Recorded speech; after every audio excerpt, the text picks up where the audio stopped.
ओम श्री परमात्मने नमः। ओम श्री गुरुभ्यो नमः। ओम मातृशक्तये नमः। ओम सत्योमा सत्कमय तमसो मा ज्योतिर्गमय मृत्योर्मामृतंगमय। ओम शांति शांति शांति। श्वेता स्वतर उपनिषद की छठी कक्षा।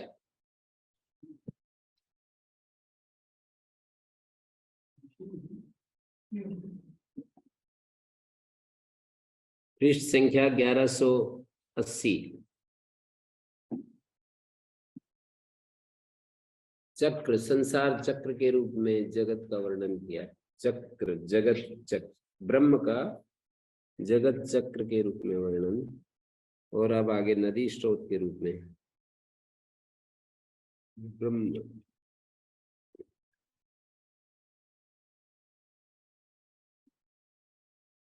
सर्वात्मा जो ब्रह्म है उसको चक्र के रूप में दिखाया है। 6 अष्टक हैं।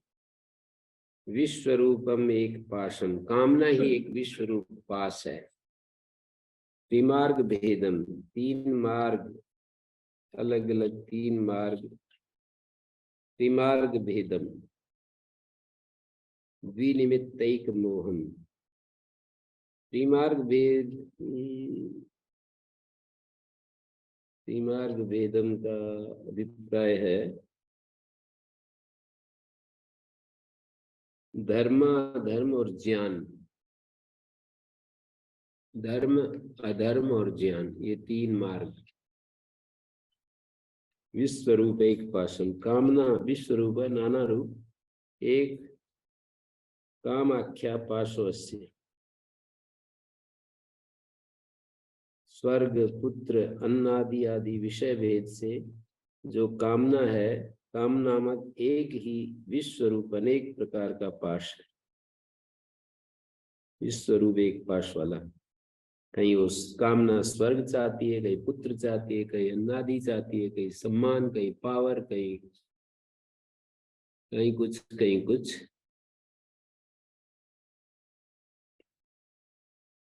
धर्माधर्म 3 भेद वाला, और अंत में अंतिम पद है द्विनिमित्तैक मोहम।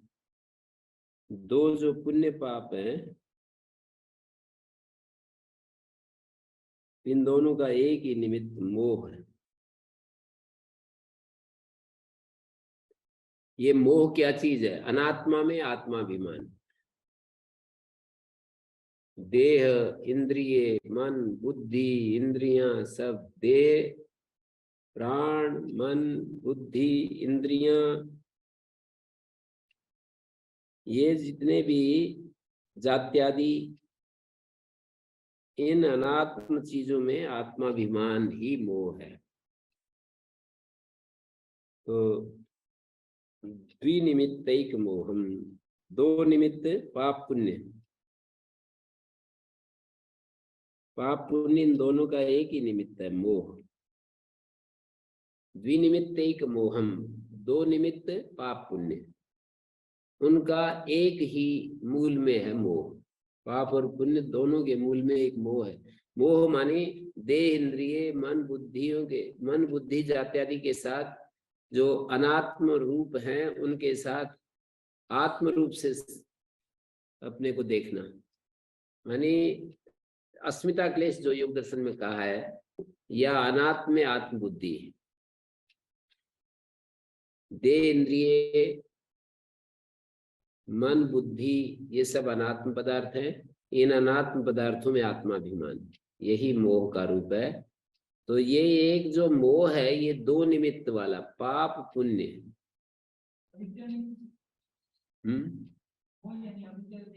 मोह अविद्या है, पर उसका कार्य रूप यही है। एक कारण अविद्या है, एक उसका कार्य रूप क्या होगा? यही होगा कि अनात्म पदार्थों में आत्माभिमान। द्विनिमित्त द्वयो पाप पुण्यो निमित्तैक मोह। 2 पाप और पुण्य, इन दोनों का 6 2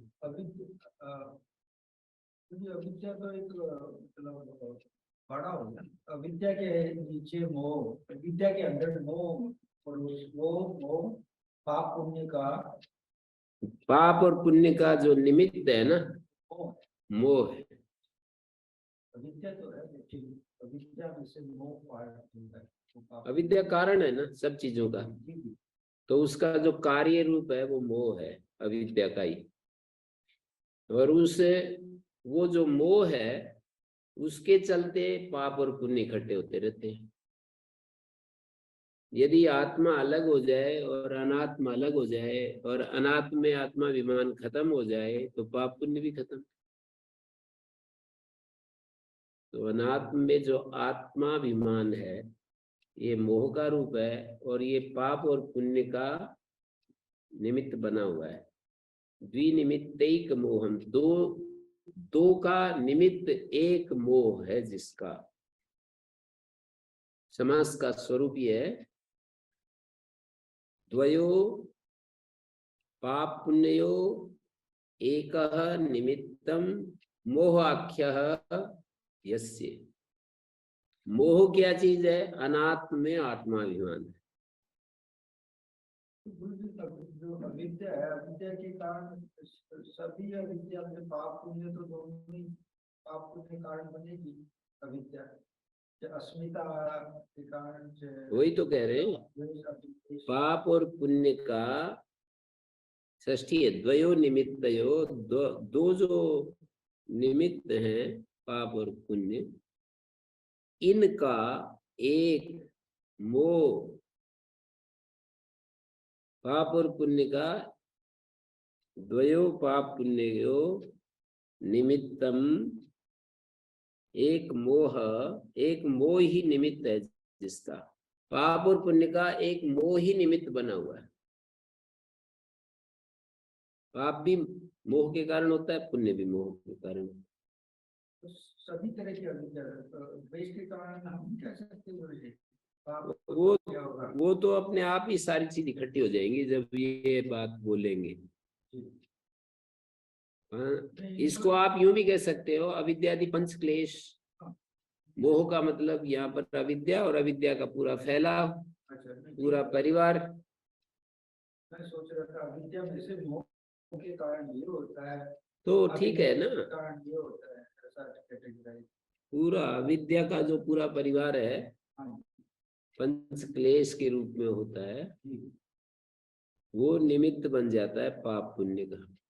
क्लेश मूला कर्माशय दृष्टा दृष्ट जन्म वेदने, क्लेश मूल है जिसका ऐसा कर्माशय दृष्ट और अदृष्ट जन्म का दिलाने वाला होता है। पाप और पुण्य का जो निमित्त है एक मोह बताया है यहाँ पर, निमित्तैक मोहम, और मोह मानी अविद्या, और अविद्या मानी वही पंच क्लेश। या उसको एक एक एंगल से देखते हैं चीजों को, उसको ऐसे भी कह सकते हो अनात्म में आत्माभिमान।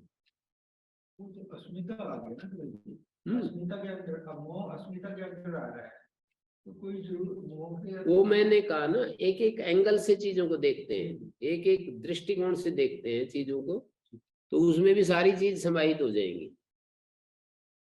जब हम कहेंगे अनात्म में आत्माभिमान तो सब कुछ आ गए, सारे दोष इकट्ठे हो गए।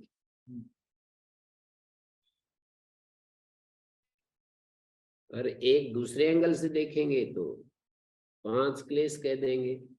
मैंने कल बताया था, एक एंगल से देखेंगे तो अविद्या कह दो, एक एंगल से देखेंगे तो ये आत्मा, अनात्म में आत्मा विबुद्ध आत्माभिमान, एक एंगल से देखेंगे राग द्वेष, एक एंगल से देखेंगे अभिनिवेश क्लेश, अनित्य में नित्य बुद्धि, अभिनिवेश क्लेश अनित्य में नित्य बुद्धि। एक एंगल से देखेंगे तो रजोगुण तमोगुण युक्त चित्त, चंचलता और जड़ता युक्त जो चित्त है,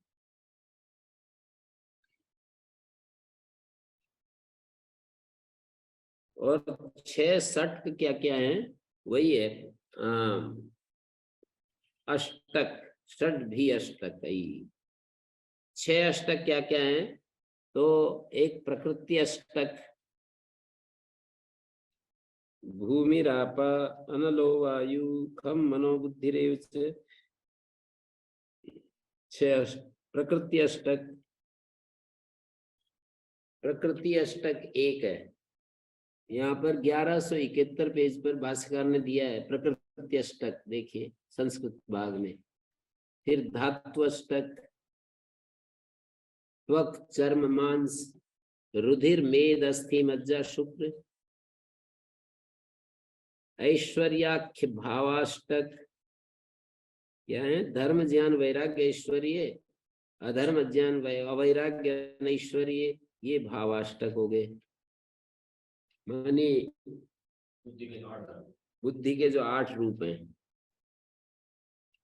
फिर देवाष्टक है, ब्रह्म प्रजापति देव गंधर्व यक्ष राक्षस पितृ पिशाच। फिर अष्टव आत्मगुणा जेय, एक ये आत्मगुणाष्टक। दया सर्वभूतेषु शांतिरनसूया शौचम अनायासो मंगलम अकार्पण्यम अस्त्रिय, गुणाष्टक बोलते हैं। अष्टौ आत्मगुणा मणि गुणाष्टक।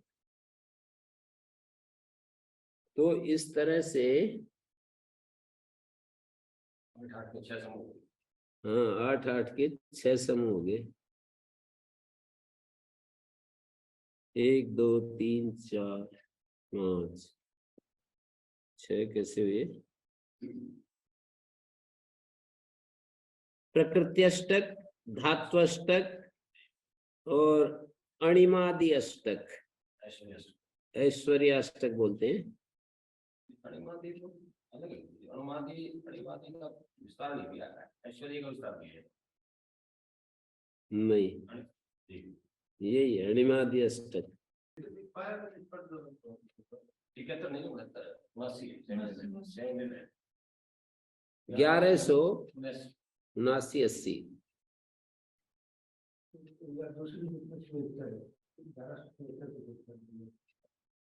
नहीं सारी नहीं, एक सब करना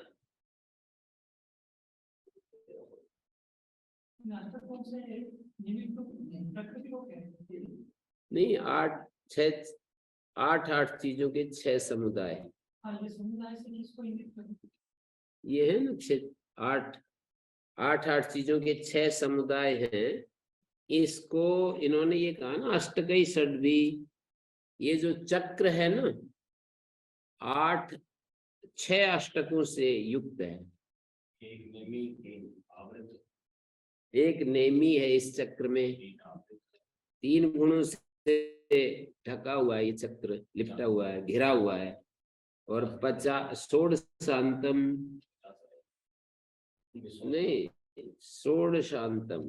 16 चीजें अंत में है जिसके, 16 तो विकार है, 16 विकार ये अंत में अवसान में है जिसके, विस्तार की समाप्ति यस्य आत्मन, या 16 कलाएं लगा लीजिए।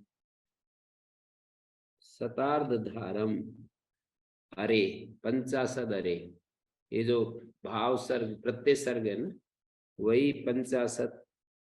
शतार्ध का मतलब 100 के आधे 50, ये अरे स्थानीय जिस चक्र के। और 20 प्रत्यरे हैं इंद्रियों के विषय, 10 इंद्रियां और 10 इंद्रियों के विषय। और 6 अष्टक हैं, और विश्व रूप एक पास कामना है, और तिमार्ग भेद ज्ञान, धर्म और अधर्म, ये 3 मार्ग हो गए। और द्विनिमित्त पाप पुण्य का निमित्त एक मोह है। ऐसा है ये चक्र, कितना शालीन वर्णन है। फिर नदी के रूप में 5 स्रोतों, 5 स्रोत जिसमें जल की धाराएं हैं, 5 स्रोत जल धाराएं हैं जिसमें, कौन से 5 स्रोत? चक्षुरादि ज्ञानेन्द्रियाणि अम्बुस्थानानि यस्या। ये जो चक्षुरादि ज्ञानेन्द्रियां हैं, ये जल स्थानीय हैं जिसके, जिस नदी स्रोत, नदी रूप में जो बह रहा है, जो नदी बह रही है, तो 5 स्रोत चक्षुरादि ज्ञानेन्द्रियाणि अम्बुस्थानानि यस्या ताम नदीम। ये जो नदी के रूप में इसका संसार का वर्णन कर रहे हैं, नदी के रूप में। पंच स्रोतोम्बुम 5 स्रोत हैं। पंच स्रोतांसी चक्षुरादीनि ज्ञानेन्द्रियाणि अम्बु स्थानानि। 5 स्रोतों में अम्बु स्थानीय, जल स्थानीय, जिसके, जिस नदी के हैं। पंच स्रोतोम्बुम, ये एक समस्त पद है। पंच स्रोतोम्बुम, ये पूरा का पूरा एक समस्त पद है। पंच स्रोतांसी चक्षुरादीनि ज्ञानेन्द्रियाणि अम्बुस्थानानि यस्याह ताम नदीम। पंच स्रोतोम्बुम, ये जो ओ दिखाई दे रहा है, स्रोतस शब्द का ओ दिखाई दे रहा है, ये विभक्ति नहीं है, प्रथमा नहीं है, स्रोतस शब्द का ओ बना हुआ है। 5 स्रोत अम्बु स्थानीय है जिसके। कौन से ये 5 स्रोत? 5 जो ज्ञानेन्द्रियां हैं उनको ही कह रहे हैं। 5 पंच योनि उग्र वक्राम। अधीमा जो है ये सब जगह संबंधित हो रहा है। पंच योनि भी कारण भूते, पंच भूते उग्राम वक्राम च पंच योन्युग्र वक्राम। 5 योनियों माने कारणभूत 5 भूतों से जो उग्र और वक्र है। पंच योनि भी, योनि माने कारण, 5 कारणभूत, पंचभूत, कारणभूत माने पंचभूत को ही यहाँ पर पंच योनि कह रहे हैं। पंच योनि भी कारणभूत पंचभूत उग्राम वक्राम च। उग्र और वक्र, पंच योनि उग्र वक्राम। आगे कह रहे पंच प्राणोर्मिम, 5 प्राण ही कर्मेंद्रियाणि वाक् पाणि पाद, वाक् पाण्यादय वा ऊर्मयो यस्याताम पंच प्राणोर्मि। पंच बुद्ध्यादि मूलम, चक्षुरादि जन्य जो ज्ञान है, उन ज्ञानों का आदि कारण मन है। मनोवृत्ति रूपत्वा सर्वज्ञानानां मनोमूलम कारणम यस्या संसार सरितः स्थाम। पंच बुद्ध्यादि मूलम, 5 जो ज्ञानेन्द्रियों से उत्पन्न होने वाले ज्ञान को पंच बुद्धियां शब्द से कह रहे हैं। मनोवृत्ति रूपत्वात् सर्वज्ञानानां मनोमूलम कारणम यस्याः संसार सरितस्थान तथा च मनसा सर्व हेतुत्वम दर्शयति। मन का सर्व हेतुत्व दर्शा रही है। मनोविजृंभितम, मनसा सर्व हेतुत्वम दर्शयति श्रुति है। मनोविजृंभितम सर्वम यत् किंचित सचराचरम, जो कुछ चराचर है ना, वो मन का ही विजृंभण है, मन का ही विलास है। वो विजृंभण माने विलास है। मनसो ही अमनी भावे द्वैतम नए उपपद्यते। मन यदि अमन हो जाए तो कोई द्वैत नाम की चीज ही नहीं।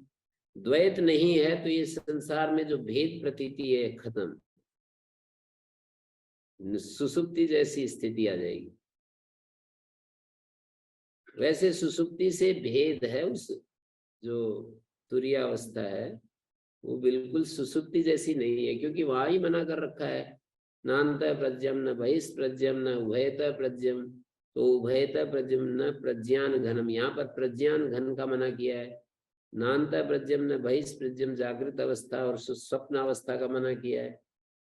नान्तः प्रज्ञम स्वप्न अवस्था, बहिष्प्रज्ञम जागृत अवस्था। उभयतः प्रज्ञम बीच की जो स्थिति ऊँघ रहा होता है आदमी, और न न प्रज्ञान गणम, ये निद्रा की अवस्था है, तो निद्रा से तो भिन्न ही होना चाहिए वो। और न प्रज्ञम माने एक प्रकार से एकाग्र समाधि वाली स्थिति, न अप्रज्ञम वो स्थिति है जहां पर अप्रज्ञ का मतलब कोमा वगैरह में चला गया कोई, मूर्छित अवस्था, अप्रज्ञ अवस्था कहेंगे। तो इन सबको, सबसे रहित है, अलग है वो स्थिति, तुरीय अवस्था। लेकिन फिर भी नजदीक तो है ही, वही है। कई उपनिषदों में कई जगह ये बात समझा दी है कि सबसे निकटवर्ती है, तुरीय अवस्था के निकटवर्ती यही स्टेट है।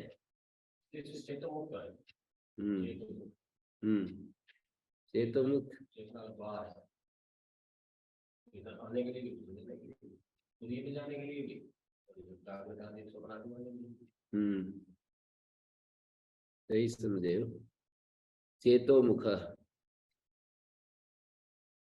चेतना मुख है जिसका, ये जो सुसुप्त अवस्था है यही चेतना मानी जागृत स्वप्न की चेतना भी वहीं से आती है, और वो जो उधर वाली जो शुद्ध चैतन्य रूप अवस्था के लिए भी वही द्वार है। मुख मानी द्वार है। चैतन्य का तीनों स्थानों में आने का और वापस जाने के लिए भी कर सकते हैं। तो चैतन्य का जागृत आदि तीनों स्थानों पर आने का और वापस तुरीय में जाने का ये द्वार है। तो सुसुप्ति को तो बहुत ही जबरदस्त रूप से उपनिषदों ने आधार बनाया है उसको समझाने का।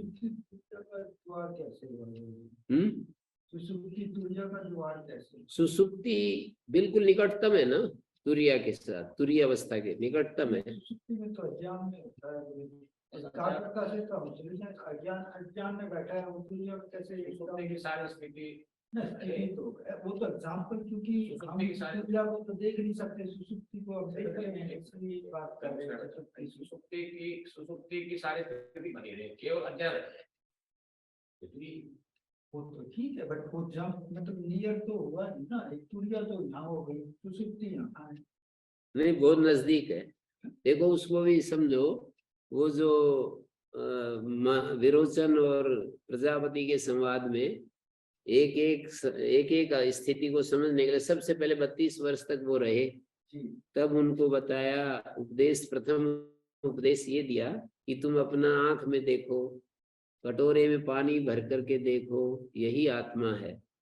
32 साल में इतना बोध उनको हुआ कि यही आत्मा है, जो मतलब जागृत अवस्था में जो है, जागृत अवस्था में जो दृष्टा बना हुआ है ना, उन्होंने उपदेश तो दृष्टा का ही दिया था, पर वो समझ रहे हैं दृश्य का, ये जो ये दिखाई देता है ना आंख में, जो चित्र दिखाई देता है छाया पुरुष, और जो उसमें कटोरे में छाया पुरुष दिखाई देता है वो आत्मा है।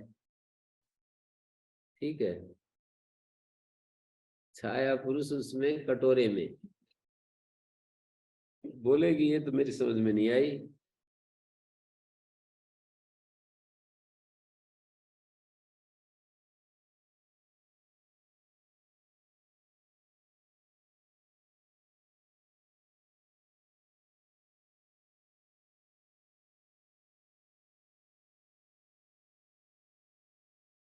कि कैसा ये आत्मा जो जो कि इतने झंझटों में फंसा हुआ, आप कहते हो कि ये अपत पापमा है, विजिगित्सा, विमृत्यु, अशोक और सत्य काम, सत्य संकल्प है, इतनी सारी विशेषताएं बता रहे हो आत्मा की।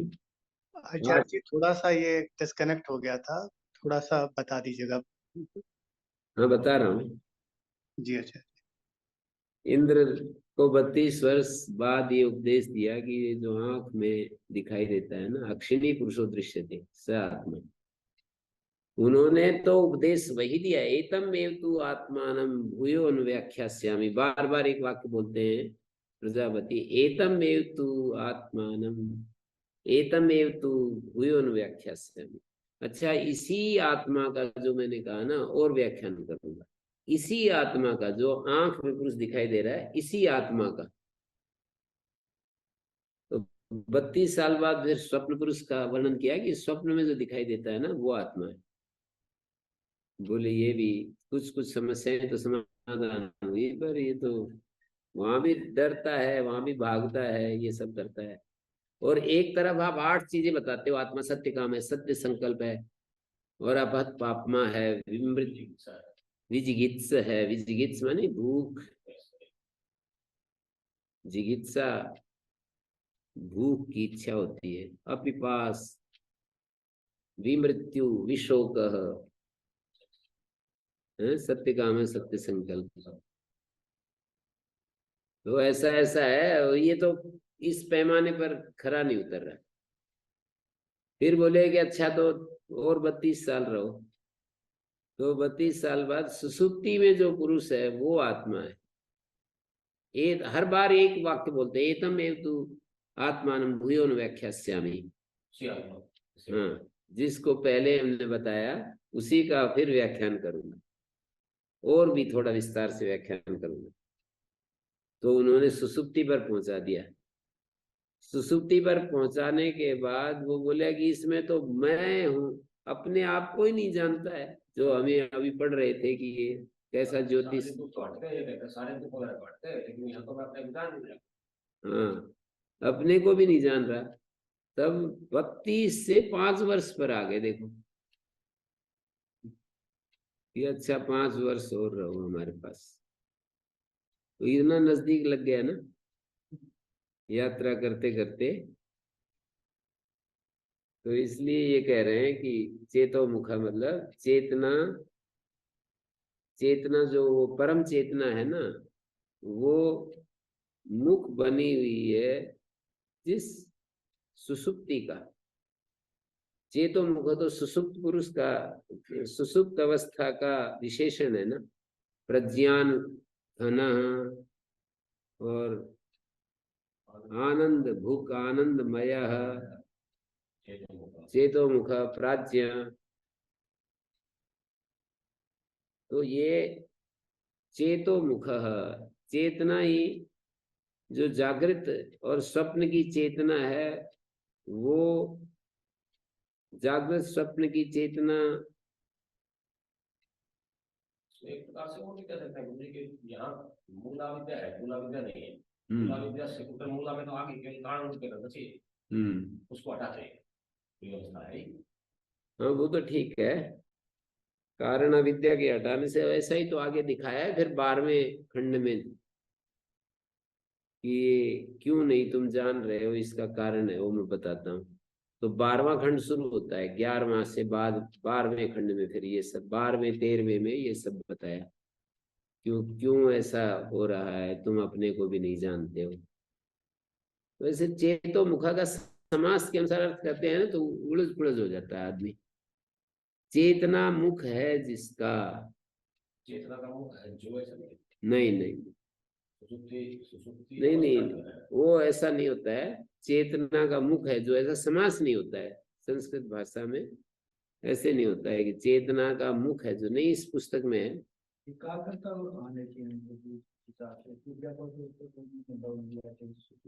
एकाग्रता भी बाद में मना करते हैं ना, ना प्रज्ञम, प्रज्ञम अवस्था भी आत्मा की नहीं है। प्रज्ञ तो एकाग्र अवस्था ही है, और अप्रज्ञ मूर्छित अवस्था, प्रज्ञानगत सुसुप्त अवस्था। स्थान है जी, चैतन्य के तो स्थान का है, जागृत स्थान है, हाँ स्थान है, स्थान होता है। मांडूक उपनिषद में ना ये सब दिया है, स्वप्न स्थान में 3रे मंत्र में, चौथा मंत्र है जी इस पुस्तक में। जो अपने पास पुस्तक है ना 5वें मंत्र की व्याख्या में, ये दिया है 573 पृष्ठ पर।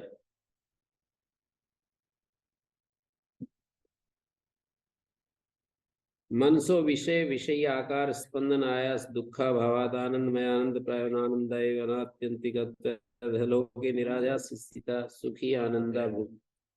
लोक में निरायास स्थित बड़े आराम से जो रह रहा है वो सुखी आनंद भूख कहा जाता है। अत्यंत अनायास रूपा ही है स्थिति अनेन अनुभूयते ईश्वर से परमानंद स्वप्नादि प्रतिबोध चेता